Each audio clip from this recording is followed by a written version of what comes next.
RBI assistant 2021 की recruitment 2022 में आई है और आपको काफी सारे क्वेश्चन होंगे जिसके आपको आंसर चाहिए रहेंगे और आपको किसी भी एक जगह ना मिल पा रहा होगा, तो आपके लिए ये वीडियो है। आपको मैं पूरी जानकारी दूंगा A to Z, आपका कोई भी डाउट बचेगा नहीं। जैसे कि एज लिमिट कितना है, एज रिलैक्सेशन कितना है, अगर मेरे age limit minimum age limit में कुछ दिन बाकी है या फिर मैक्सिमम एज लिमिट को होके कुछ दिन हो गए हैं तो क्या मैं अप्लाई कर सकता हूँ, क्या एजुकेशनल क्वालिफिकेशन क्राइटेरिया है, और अगर उसमें कोई परसेंटेज क्राइटेरिया है तो वो कितना है, क्या फाइनल ईयर या सेमेस्टर वाले स्टूडेंट अप्लाई कर सकते हैं, एग्जाम दे दिया है बट रिजल्ट अभी डिक्लेयर नहीं हुआ है तो क्या मैं अप्लाई कर सकता हूँ, रिजल्ट डिक्लेयर हो चुका है ऑनलाइन परंतु अभी तक मेरे पास सर्टिफिकेट नहीं आया है तो क्या मैं अप्लाई कर सकता हूँ, क्या यहाँ पे कोई एक्सपीरियंस क्राइटेरिया है और अगर है तो कितना है, नंबर ऑफ अटेम्प्ट कितने होते हैं, अगर लिमिट है तो कितनी है, मेरी काफ़ी सारी बैकलॉग थी, एटीकेटीज थी मेरे ग्रेजुएशन के दौरान, तो क्या मैं एलिजिबल हूँ अप्लाई करने के लिए। मैंने 3 और 4 साल का डिग्री ग्रेजुएशन जो है वो कंप्लीट किया है 5 या फिर उससे ज़्यादा साल में, तो क्या मैं स्टिल एलिजिबल हूँ। मैंने डिस्टेंस यूनिवर्सिटी यानी मैंने ओपन यूनिवर्सिटी से ग्रेजुएशन कर रखा है तो क्या मैं अप्लाई कर सकता हूँ।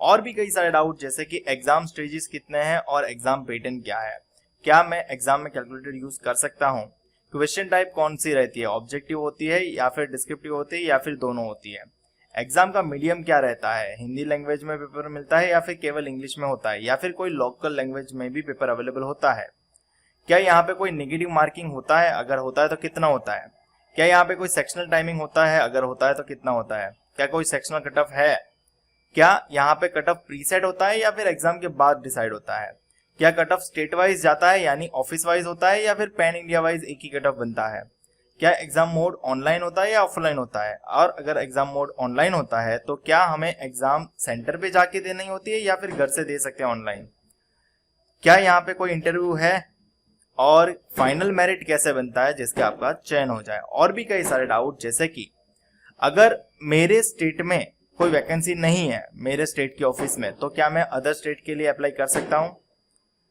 अगर मैं क्या मैं अप्लाई कर सकता हूं मोर देन 1 ऑफिस के लिए, और अगर मैं अनदर ऑफिस के लिए अप्लाई करता हूं क्या मैं अदर ऑफिस के अप्लाई कर सकता हूं, और अगर मैं अप्लाई कर सकता हूं तो क्या मैं एग्जाम सेंटर अगर मैंने अप्लाई किया है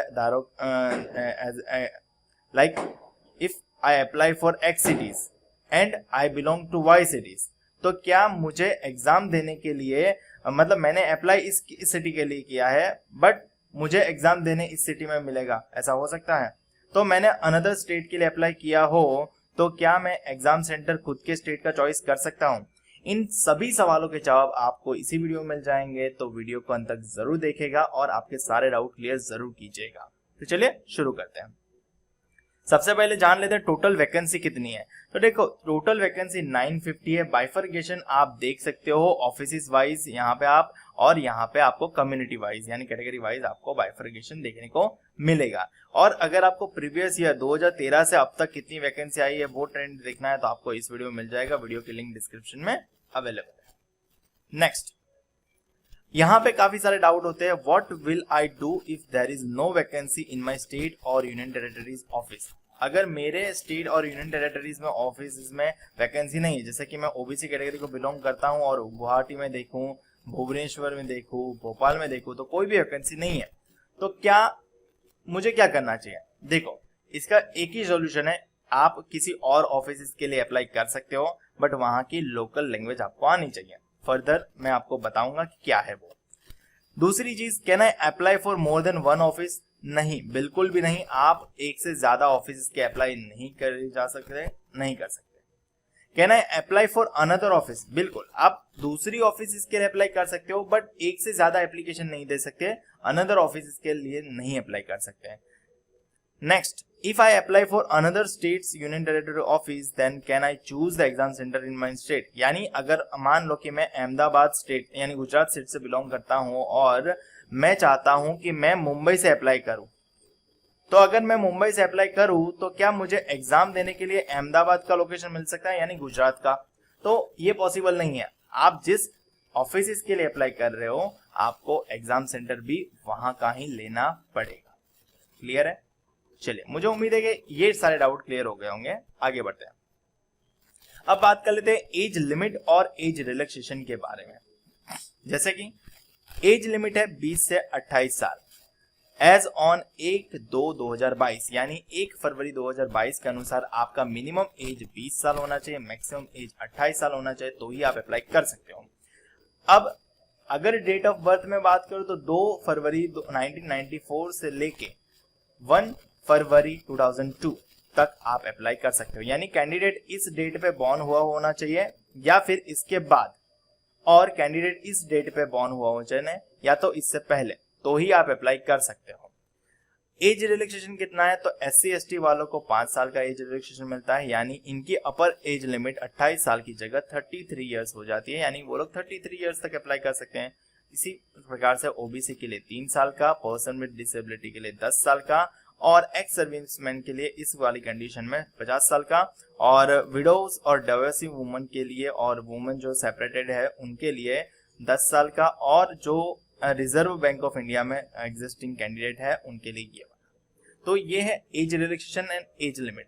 अब यहाँ पे भी काफी सारे डाउट होते हैं, जैसे कि मेरे कुछ ही दिन हुए हैं minimum age maximum age criteria होके, यानी मेरे 28 साल हो चुके हैं, एक दिन और एक्स्ट्रा हो चुका है या कुछ दिन और एक्स्ट्रा हो चुके हैं, या फिर मुझे कुछ दिन बाकी है 20 खत्म होने को, तो क्या मैं अप्लाई कर सकता हूँ? बिल्कुल नो है। इन्होंने क्लियरली मेंशन किया है कि आपकी बर्थ डेट ये या तो इसके बाद और ये या तो इससे पहले होनी चाहिए, तो ही आप अप्लाई कर सकते हो। तो जाहिर सी बात है, अगर इसके बीच में रिलाई कर रहे हो तो अप्लाई कर सकते हो, अदरवाइज नहीं।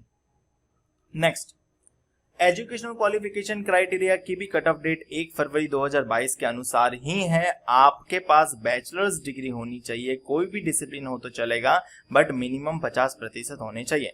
तो आप बैचलर्स डिग्री ग्रेजुएट होने चाहिए विथ 50% मार्क्स। और अगर आप SC ST PWD कैंडिडेट्स हैं, person with benchmark disability candidate जिसको दिव्यांगजन बोलते हैं, तो उनके लिए पास क्लास चलेगा, यानी उनके लिए परसेंटेज क्राइटेरिया नहीं है। तो बाकी बचे कैटेगरी वाले जो भी बच गए इसके अलावा, इन 3 कैटेगरीज के अलावा, वो लोग को मिनिमम 50% क्राइटेरिया फुलफिल करना है। अब यहाँ पे काफी सारे डाउट होते हैं, जैसे कि क्या कोई मिनिमम परसेंटेज क्राइटेरिया है? तो बिल्कुल है, 50%। Can final year semester student apply? देखो, साफ शब्दों में लिखा है बैचलर्स डिग्री चाहिए, तो आप अगर फाइनल ईयर या सेमेस्टर में हो तो अप्लाई नहीं कर सकते हो। अब काफी लोग पूछेंगे कि सर एग्जाम दे दिया है बट रिजल्ट नहीं आया, तो क्या मैं अप्लाई कर सकता हूँ? मैं श्योर हूँ कि मेरा 50% से ज्यादा आ जाएगा, और वो भी फाइनल एग्जाम होने से पहले। बिल्कुल भी नहीं। आपका साफ शब्दों में लिखा है कि एज ऑन 1 फरवरी 2022 के अनुसार आप ग्रेजुएट होने चाहिए, यानी आपका रिजल्ट एज ऑन 1/2/2022 ऑन और बिफोर हो चुका होना चाहिए डिक्लेयर, तो ही आप अप्लाई कर सकते हो। नेक्स्ट, रिजल्ट डिक्लेयर हो चुका है ऑनलाइन, बट अभी फिलहाल मेरे पास सर्टिफिकेट नहीं है, तो क्या मैं अप्लाई कर सकता हूँ? बिल्कुल आप अप्लाई कर सकते हो। अगर आपका रिजल्ट डिक्लेयर हो चुका है 1/2/2022 से पहले, बट सर्टिफिकेट तो आ ही जाएगा इवेंचुअली, तो आपको डॉक्यूमेंट वेरिफिकेशन के टाइम सर्टिफिकेट प्रोड्यूस करना रहेगा, तो आपका तब तक सर्टिफिकेट आ जाएगा, तो आप अप्लाई कर सकते हो। क्या कोई एक्सपीरियंस रिक्वायर्ड है? तो बिल्कुल नहीं, कोई एक्सपीरियंस रिक्वायर्ड नहीं है, फ्रेशर्स कैन अप्लाई। क्या कोई अटेम्प्ट लिमिट है? कोई भी अटेम्प्ट लिमिट नहीं है, आप जब तक एलिजिबल हो तब तक अप्लाई कर सकते हो। मैनी बैकलॉग और एटीकेटीज है मेरे ग्रेजुएशन के दौरान, तो क्या मैं एलिजिबल हूँ? बिल्कुल एलिजिबल हो, यहाँ पे कोई ऐसा क्राइटेरिया नहीं है। मैंने 3 साल का ग्रेजुएशन 4 या उससे ज्यादा साल में, या फिर 4 साल का ग्रेजुएशन 5 या उससे साल में किया है, बैचलर्स डिग्री मेरी ली है, तो क्या मैं एलिजिबल हूँ? बिल्कुल एलिजिबल हो। अंत में आपने ग्रेजुएशन कंप्लीट किया हुआ होना चाहिए। अगर आपका ग्रेजुएशन रिमेनिंग है तो आप अप्लाई नहीं कर सकते। मैंने डिस्टेंस यूनिवर्सिटी यानी ओपन यूनिवर्सिटी से ग्रेजुएशन कर रखा है, तो क्या मैं वैलिड हूँ? तो जी हाँ, बिल्कुल अप्लाई कर सकते हो, बट जो ओपन यूनिवर्सिटी है वो गवर्नमेंट रिकॉग्नाइज होनी चाहिए, यानी UGC अप्रूव्ड होनी चाहिए, तो ही अप्लाई कर सकता हूँ। सर मेरे रिजल्ट में CGPA या OGPA है, अवार्ड किया है, तो क्या मैं परसेंटेज कैसे कैलकुलेट करूँ? देखो, हर एक यूनिवर्सिटी अपना फॉर्मूला प्रोवाइड करती है परसेंटेज कैलकुलेट करने का, तो आप वो परसेंटेज से फॉलो कर सकते हो। और अदरवाइज कंपनी यानी RBI की गाइडलाइंस में यहाँ पे मेंशन है, the percentage marks shall be arrived by dividing the total marks obtained by the candidates in all subject in all the semester years by aggregating maximum marks. In all subject irrespective of honours, optional, additional, optional subject. काफी लोग बोलते हैं कि मेरे honours के ही calculate करने हैं या फिर सारे के कैलकुलेट करने हैं। देखो यहाँ पे क्लियरली लिखा है कि कोई भी क्राइटेरिया हो, आपको सारे सेमेस्टर का टोटल करके उसको डिवाइड करना है, टोटल नंबर ऑफ सब्जेक्ट्स हैं, और वैसे ही कैलकुलेट परसेंटेज करना है। This will applicable for those university also where class और grade is decided on the basis of honours mark only. यानी अगर आपकी यूनिवर्सिटी केवल ऑनर्स मार्क्स पे कैलकुलेट करती है, फिर भी आपको वो मान्य नहीं रखना है, आपको total marks divided by total subject करना है। फ्रैक्शन ऑफ परसेंटेज इग्नोर किए जाएंगे, यानी 49.99% will be not treated as 50%। यानी अगर आपके एग्जैक्ट 50% है या उससे ऊपर है तो आप एलिजिबल हो, अदरवाइज आप एलिजिबल नहीं हो। 49.99% भी 50% माने नहीं जाएंगे। ठीक है, मेरे ख्याल से आपका सारा डाउट क्लियर हो चुका होगा। फिर भी अगर कोई डाउट बच जाता है तो आप कमेंट सेक्शन में कमेंट करके पूछ सकते हो। नेक्स्ट, सिलेक्शन प्रोसीजर क्या है? तो देखो 3 फेज में होती है। फेज 1 होता है प्रिलिमिनरी एग्जामिनेशन, फेज 2 होता है मेन एग्जामिनेशन, फेज 3 होता है language proficiency test LPT। Phase 1 और फेज 3 जो है वो केवल क्वालिफाइड नेचर में है आपका। वहां पे जो स्कोर आया है वो फाइनल इवैल्यूएशन में कैलकुलेट नहीं होता, फाइनल मेरिट में नहीं बनेगा। फाइनल मेरिट आपका केवल मेन एग्जामिनेशन के बेस्ड ऑन बनेगा, बट उसके लिए आपको पहले फेज 1 क्लियर करना पड़ेगा, तभी आप मेन एग्जाम दे पाओगे। और मेन एग्जामिनेशन के बाद आपको फेज 3 भी क्लियर करना पड़ेगा, तभी आप फाइनली सिलेक्ट हो पाओगे, क्योंकि ये मैंडेटरी है क्लियर करना। ठीक है, तो प्रिलिमिनरी एग्जामिनेशन की पैटर्न और मेन एग्जामिनेशन की पैटर्न और बाकी सारी पैटर्न जान लेते हैं। तो एग्जाम पैटर्न की बात करें तो प्रिलिमिनरी एग्जामिनेशन की पैटर्न कुछ इस प्रकार से है। आप देख सकते हो 3 सब्जेक्ट है। English language 30 question 30 marks 20 minutes sectional timing है। न्यूमेरिकल एबिलिटी यानी maths 35 question 35 marks 20 minutes sectional timing, और reasoning ability 35 question 35 marks 20 minutes sectional timing है। टोटल देखे तो 100 क्वेश्चन 100 मार्क्स और 60 मिनट का समय आपको मिलता है, बट वो सेक्शन वाइज टाइम डिस्ट्रीब्यूटेड है। Same for main examination. Main examination की बात करें तो रीजनिंग 40 नंबर में 40 मार्क 30 मिनट्स का टाइम मिलेगा। English language 40 question 40 marks 30 minute का टाइम मिलेगा। Numerical ability 40 question 40 marks 30 minute का टाइम मिलेगा। General awareness 40 question 40 marks 25 minutes का टाइम मिलेगा, और computer knowledge 40 question 40 marks 20 minutes का टाइम मिलेगा। जो प्रीलिम में 3 सब्जेक्ट है वो तो मेंस में रहते ही हैं, और 2 सब्जेक्ट ऐड होते हैं, कंप्यूटर और जनरल अवेयरनेस। कुल मिला के 200 क्वेश्चन बन जाते हैं, 200 मार्क बन जाते हैं, और 135 मिनट का समय आपको मिलता है कहने के लिए, बट वो सेक्शन वाइज अगेन डिस्ट्रीब्यूटेड है। लैंग्वेज प्रोफिशिएंसी टेस्ट यहाँ पे मेंशन है, और आपको कौन कौन सी लैंग्वेज है ऑफिस के लिए वो मैं नेक्स्ट स्लाइड में दिखा रहा हूँ।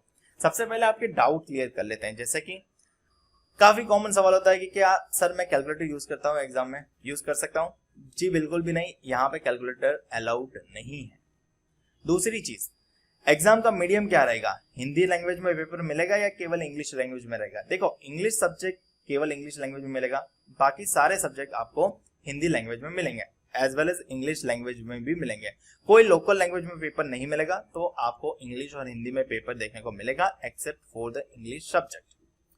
क्या कोई सेक्शनल टाइमिंग है? बिल्कुल है, यहाँ पे मेंशन ही है, आप देख सकते हो सेक्शनल टाइमिंग। क्वेश्चन टाइप क्या है? ऑब्जेक्टिव है या फिर डिस्क्रिप्टिव भी है? तो केवल ऑब्जेक्टिव क्वेश्चन है, MCQ type, multiple choice question, यहाँ पे मेंशन ही है मल्टीपल चॉइस मल्टीपल चॉइस। कोई भी डिस्क्रिप्टिव क्वेश्चन नहीं है, ना ही प्रीलिम्स में ना ही मेंस में, तो ये चीज ध्यान रखना है। एलपीटी में आपको डिस्क्रिप्टिव पूछ सकते हैं, बट आपको देख के ही लिखना होता है एक पैराग्राफ, या फिर बोलना होता है, पढ़ना होता है, सुनना होता है और समझना होता है। क्या कोई नेगेटिव मार्किंग है? जी बिल्कुल नेगेटिव मार्किंग है, और 1/4 नेगेटिव जाएगा आपने जो क्वेश्चन गलत किए हैं उसके, यानी अगर आप कैलकुलेट करोगे तो 0.25 मार्क्स बन जाएंगे पर क्वेश्चन रॉन्ग। क्या कोई सेक्शनल कट ऑफ है? अगर है तो कितना है? तो सेक्शनल कट ऑफ है, आपको इंग्लिश का minimum sectional cut of maintain रखना है, न्यूमेरिकल का मेंटेन रखना है, रीजनिंग का मेंटेन करना है। Same for main exam also, यहाँ पे भी सेक्शनल कट ऑफ आपको सेक्शनल वाइज मेंटेन रखना है। तो मिनिमम कट ऑफ कितना है तो पहले से डिसाइड नहीं होता, ये एग्जाम के बाद डिसाइड होता है कि सेक्शनल कट ऑफ कितना निकलेगा। तो आपको मिनिमम सेक्शनल कट ऑफ तो क्लियर करना ही है, और ये प्रीसेट नहीं होता जैसे कि मैंने बताया। और साथ ही साथ आपका ओवरऑल कट ऑफ भी होता है, जो आपको 100 में से क्लियर करना होगा मेन एग्जामिनेशन जाने के लिए, और मेन एग्जामिनेशन से एलपीटी में जाने के लिए। तो सेक्शनल कट ऑफ भी है as well as overall cut off भी है, तो आपको दोनों कट ऑफ क्लियर करने हैं और सेक्शनल कट ऑफ भी मेंटेन करने हैं। जैसे कि मैंने 100 में से मतलब जो कट ऑफ चाहिए था वो आ गए, but sectional cut of clear नहीं कर पाया तो आप सिलेक्ट नहीं होंगे।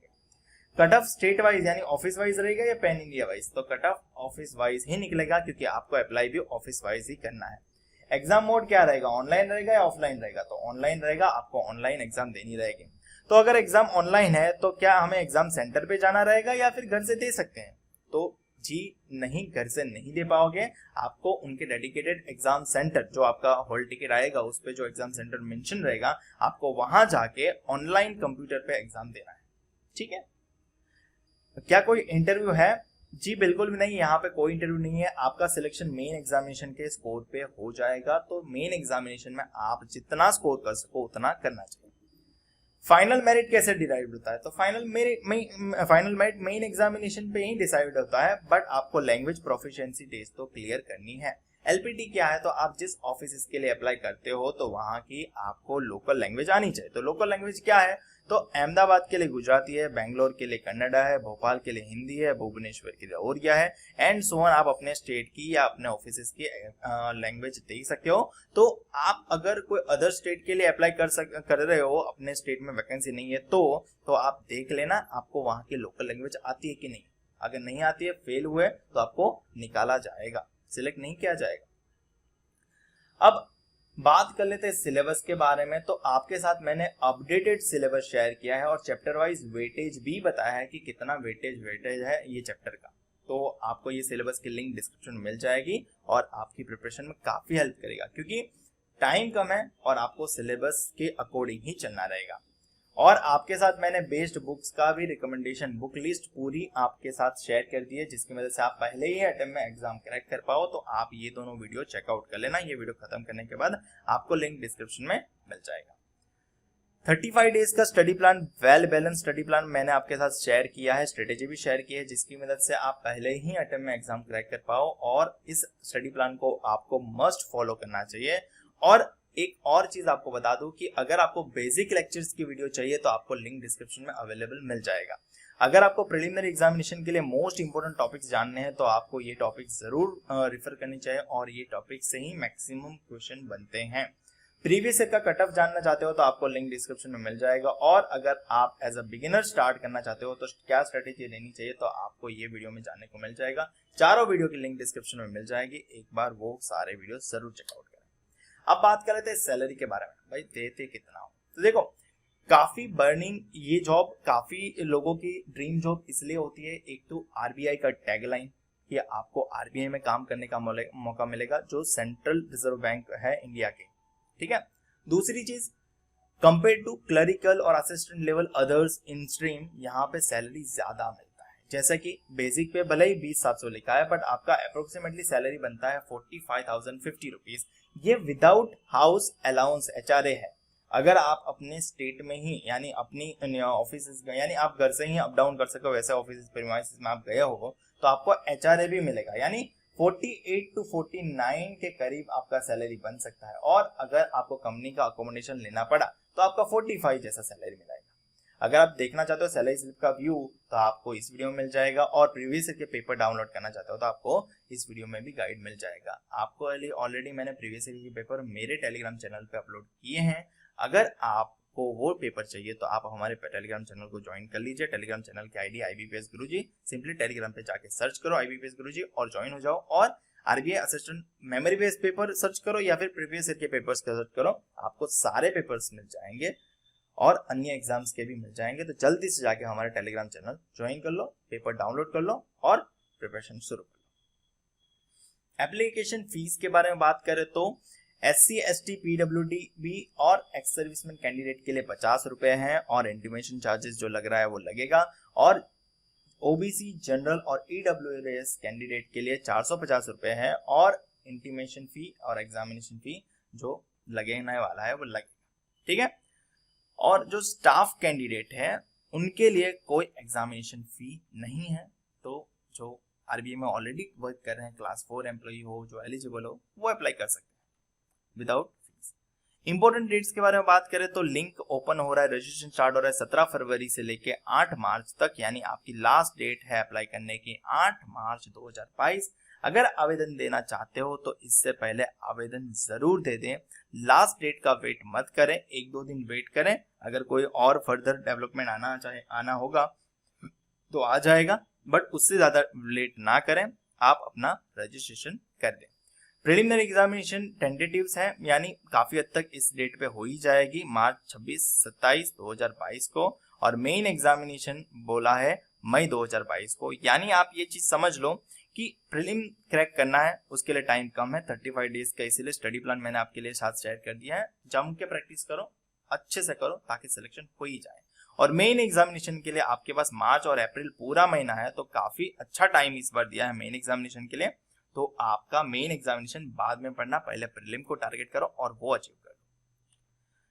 तो मुझे उम्मीद है कि मैंने आपके सारे क्वेश्चन के जवाब दे दिए, फिर भी कोई छूट गया हो तो यहाँ पे आप कवर कर सकते हो। देखे हो, एज लिमिट, एज रिलैक्सेशन बता दिया, फ्यू डेज रिमेनिंग तो नहीं अप्लाई कर सकते। एजुकेशनल क्वालिफिकेशन बैचलर्स डिग्री चाहिए, मिनिमम परसेंटेज क्राइटेरिया 50% है। Final year semester student apply कर सकते हैं? नहीं। रिजल्ट डिक्लेयर नहीं हुआ है तो क्या मैं अप्लाई कर सकता हूँ? नहीं। रिजल्ट डिक्लेयर हो चुका है ऑनलाइन, बट सर्टिफिकेट आने में देरी है, तो क्या मैं अप्लाई कर सकते हूँ? बिल्कुल अप्लाई कर सकते हो। आपके कट ऑफ डेट से पहले रिजल्ट डिक्लेयर हुआ होना चाहिए। एक्सपीरियंस रिक्वायर्ड है? बिल्कुल भी नहीं, फ्रेशर्स हो अप्लाई कर सकते हो। नंबर ऑफ अटेम्प्ट कोई है? कोई लिमिट नहीं है, जब तक एलिजिबल हो तब तक अप्लाई कर सकते हो। बैकलॉग और एटीकेटी काफी रही ग्रेजुएशन के दौरान, बट बाद में मैंने क्लियर की है, तो क्या मैं एलिजिबल हूँ? बिल्कुल एलिजिबल हो, अप्लाई कर सकते हो। 3 साल की डिग्री 4 साल में की है, या फिर 4 साल की डिग्री 5 साल में या फिर उससे ज्यादा साल में की है, तो क्या एलिजिबल हो? बिल्कुल एलिजिबल हो। ओपन यूनिवर्सिटी से ग्रेजुएशन कर रखा है तो क्या एलिजिबल हो? बिल्कुल एलिजिबल हो, बट यूनिवर्सिटी रिकॉग्नाइज होनी चाहिए। एग्जाम स्टेजेस कितने हैं और एग्जाम पैटर्न क्या है बता दिया। Can I use calculator? No. Question type objective रहेगा, डिस्क्रिप्टिव? आंसर्ड ऑब्जेक्टिव ही रहेगा। Exam medium Hindi language exam paper Hindi English में रहेगा या फिर केवल इंग्लिश में? तो हिंदी इंग्लिश में रहेगा, लोकल लैंग्वेज में नहीं मिलेगा। नेगेटिव मार्किंग है? बिल्कुल है, 1/4। सेक्शनल टाइमिंग है? बिल्कुल है, as answered. Sectional cut off है? बिल्कुल है, as told. Cut off preset होता है? बिल्कुल नहीं, कट ऑफ एग्जाम के बाद डिसाइड होता है। क्या कट ऑफ स्टेट वाइज रहेगा या pan India wise? Cut off office wise रहेगा यहाँ पे, तो आपको उसके अकॉर्डिंग देखना पड़ेगा। एग्जाम मोड ऑनलाइन रहेगा, ऑफलाइन? तो ऑनलाइन रहेगा।